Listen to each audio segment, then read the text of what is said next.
मंडळी, आपले विचार भलेही नवीन असले तरी पण चालतील, पण जुने संस्कार मात्र विसरायला नको. आणि जगणं साधं असलं तरी पण चालेल, पण वागणं इतरांपेक्षा जरा वेगळंच असलं पाहिजे. आणि कोणीतरी आपल्या चुका काढते ना, तर आपण आनंदीच व्हायला हवं. कारण आपल्याला परिपूर्ण बनवण्यासाठी कोणीतरी आपला मौल्यवान वेळ आपल्यासाठी देते ना, तर आपण नक्कीच आनंदी व्हायला हवं.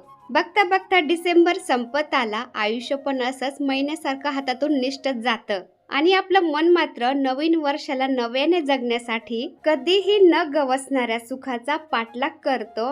आणि पाठलाग करण्यासाठी जानेवारी ते डिसेंबर या चक्रात माणूस अखेरपर्यंत फिरत राहतो. आणि कधीही न जिंकू शकणाऱ्या जीवनाच्या खेळात शेवटी माणूस मोकळ्या हातानेच निघून जातो. प्रत्येक वस्तूची, माणसाची, वेळेची किंमत ही वेळ आल्यावरच समजते. कारण वातावरणात फुकट मिळणारा ऑक्सिजन दवाखान्यात खूप महाग विकला जातो बरं का. नमस्कार मंडळी, मी छाया. आपलं सर्वांचं आपल्या आणखीन एका नवीन व्हिडिओमध्ये अगदी मनापासून स्वागत करते. तर कालच्या व्हिडिओला तुम्ही सर्वांनी भरभरून प्रेम दिलं, त्यासाठी मनापासून आभारी आहे सर्वांची. तर आपल्या एक सबस्क्रायबर ताई आहेत, अनुताई, त्यांची सकाळीच कमेंट होती. त्या बोलल्या त्यांच्या मुलाचा म्हणजे पार्थचा आज बड्डे आहे. तर पार्थ, तुला तुझ्या मावशीकडून तुझ्या बड्डेच्या आभाळ भरून शुभेच्छा. जगातील सर्व सुख तुला मिळो, तुझ्या सर्व इच्छा आकांक्षा पूर्ण हो, ही स्वामींचरणी प्रार्थना करते. तर सकाळ सकाळ फौजी साहेबांनी मी बाहेरची साफसफाई चालू केली होती. तर रोज मी घराचा एक कोपरा आवरून काढते घरातलं काम आवरल्यानंतर, पण म्हणलं आज बाहेरचा आवरून काढावा. कारण चप्पल स्टँडमध्ये ना कोणी चपला ठेवतं, कोणी शूज ठेवतं, ते व्यवस्थित ठेवतच नाही डिसिप्लिनमध्ये. मुलं काय करतात, बाहेरून आले ना घाई गडबडीमध्ये शूज त्याच्यामध्ये तसंच इकडे तिकडे ठेवून देतात आणि मग ते चिडचिड करत होते. तर त्यांना म्हणलं चिडचिड नका करू, मी सगळं व्यवस्थित करते. तर मी लागले व्यवस्थित करायला. फौजी साहेब म्हणले, "होय, इकडं मला तू फक्त पुसून दे, मी सगळं माझ्या हाताने व्यवस्थित लावतो."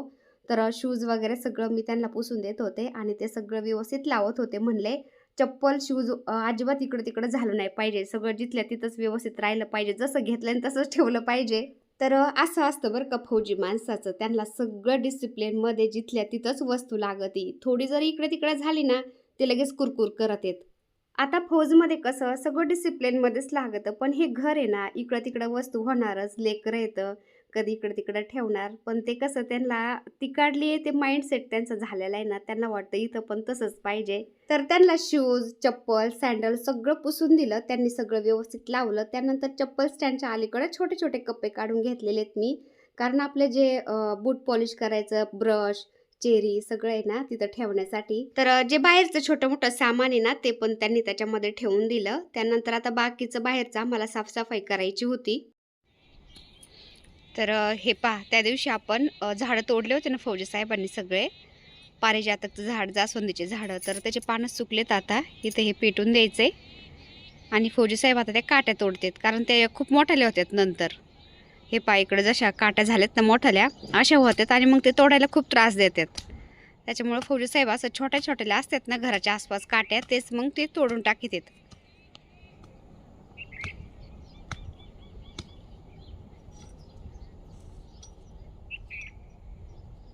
तर हे पहा, पलीकडं पण अशा छोट्या छोट्या काट्या उगतात बरं का. आणि मग ते तोडले नाही ना, मोठाले होतात. तर आमच्या इकडे सगळं काट्याचं जंगल आहे ना, तर त्या काट्या भरपूर उगतात. त्या उगू नये यासाठी काही उपाय असेल तर नक्की सांगा बरं का ताईंनो. आणि ह्या काट्या तोडले ना, तरी पण 1.5-2 महिन्यानंतर जसून तशाच होतात बरं का, मोठ्याल्या होतात लगेच त्या. तर त्यासाठी पण काही उपाय असेल तर नक्की सांगा. आणि हे झाडं तोडून टाकले होते ना, 2 दिवसात हे असं सुकल्यासारखे झालेत बरं का. ते जास्त काही पेटणार नाही, पण त्याचे पान आहेत ते इकडे-तिकडे उडत आहेत वाऱ्याने.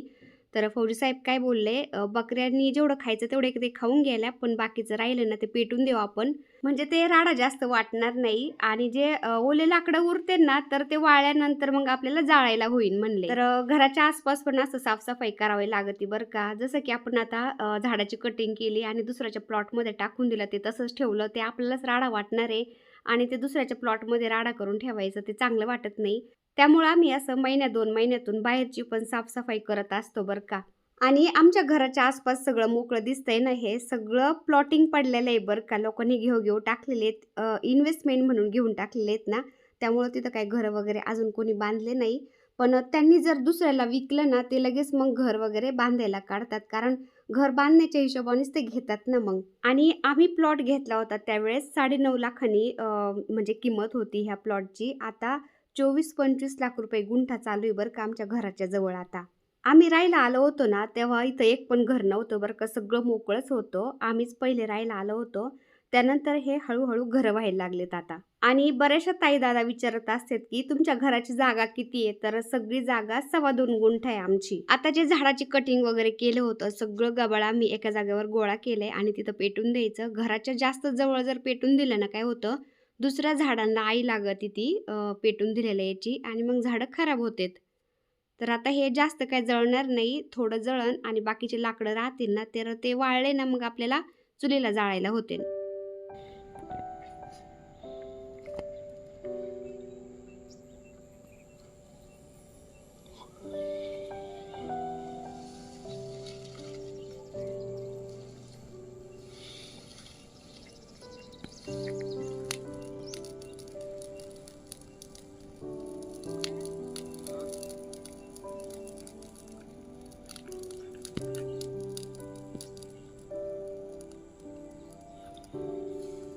आणि आमच्या घराच्या समोर बिल्डिंगचं काम चालू आहे ना, तर तिकडले एवढे कागद येतात ना उडून की बास. तर तिथं त्या टपरीमध्ये जे कामवाले असतात ना, ते पण राहतात ना, तर असे कागद वगैरे प्लास्टिकचे ते असंच बाहेर टाकून देतात आणि मग ते उडून येतात घराकडं. तर फौजी साहेब, सागर ते पण उचलून आता पेटवून देत होते.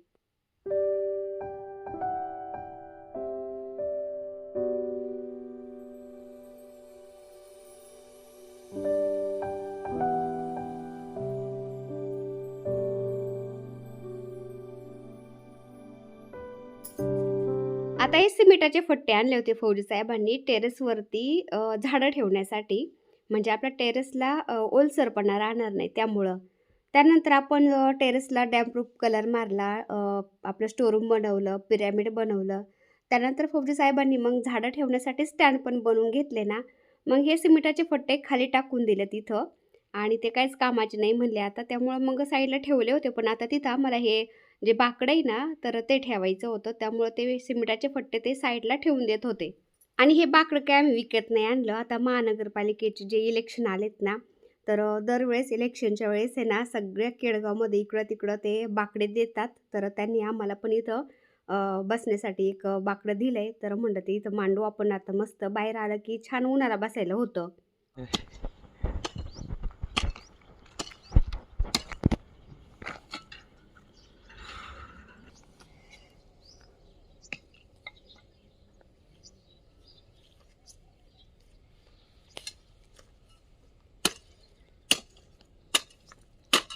हो, तुम्ही असं रोज काम केलं तर किती फिट होतं?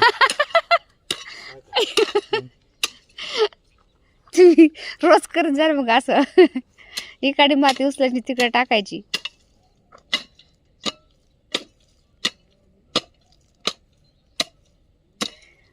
आणि तू किती फिट होशील? मी नाही फिट व्हायचं, माझ्या हेल्थला हानी.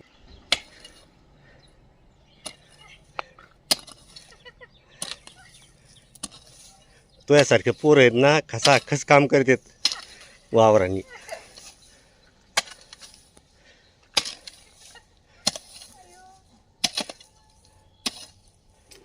फौजी साहेब गवत काढत होते, तर आकाश काय बोलतो, मी थोडंसं काढतो पप्पा, द्या इकडं खोरं. त्याला वाटलं सोपंच आहे, पण थोडंसं तो काढायला लागला ना, लगेच मला कंबर दुखायला लागलं. त्यांना सवय नाही ना अशी, तर त्याला काही जमलं. मग त्यांनी लगेच पप्पांकडं पुन्हा दिलं ते खोरं. फौजी साहेबांनी काढलं ते गवत आणि इथं कच पडलेली होती ना, तर फौजी साहेब म्हणले, ती कच उचलून तिथं टाकतो मी, म्हणजे तिथं गवत थोडंसं कमी उगल्या जाईन आणि त्याच्यामध्ये ते बाकडं पण व्यवस्थित असं रावल्या जाईन. दमले.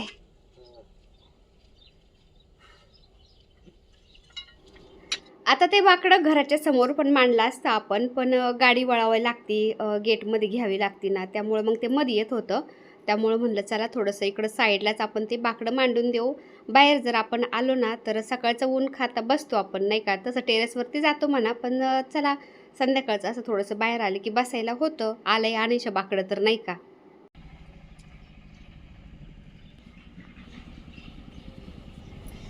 तर हे पहा पक्षी कशा तारीवर बसत आहेत. तर एवढा पक्ष्यांचा चिवचिवाट असतो ना दिवसभर आपल्या इथं. बरोबर ना, हम्म, काहीतरी उटी लावता येईल. हम्म.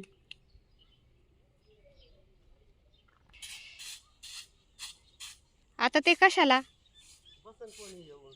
हा का, फिरायला आलेले ना? चांगलं झालं बसायला ते पण. बोर चालू केला आणि त्याला थोडं धुवून काढावं नाही का? काय म्हणले? खोलता का ते? येईन का खोलता? खोलला? थोडस जड कमी होईल ना? हे बघा.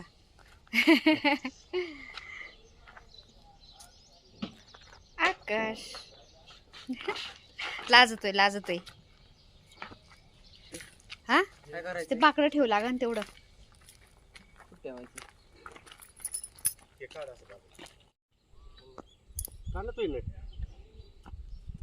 हळू हा.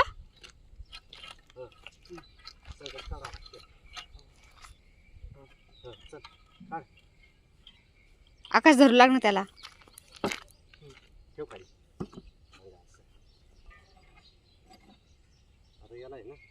खाली ठेवा. इथं ठेवा उभं करून. चल चल. जड आहे बरं का? खाली नको धरू.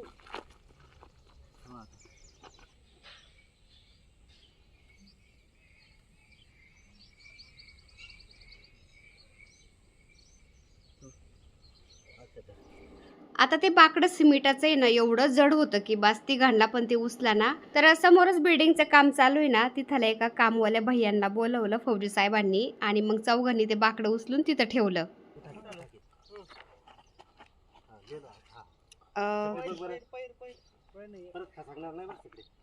हा सरळ आहे का? हा सरळ आहे.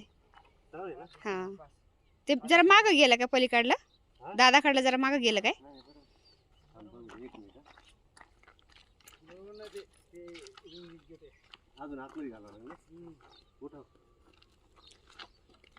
थोडा तिरछा हो गया ना. हाँ ओके.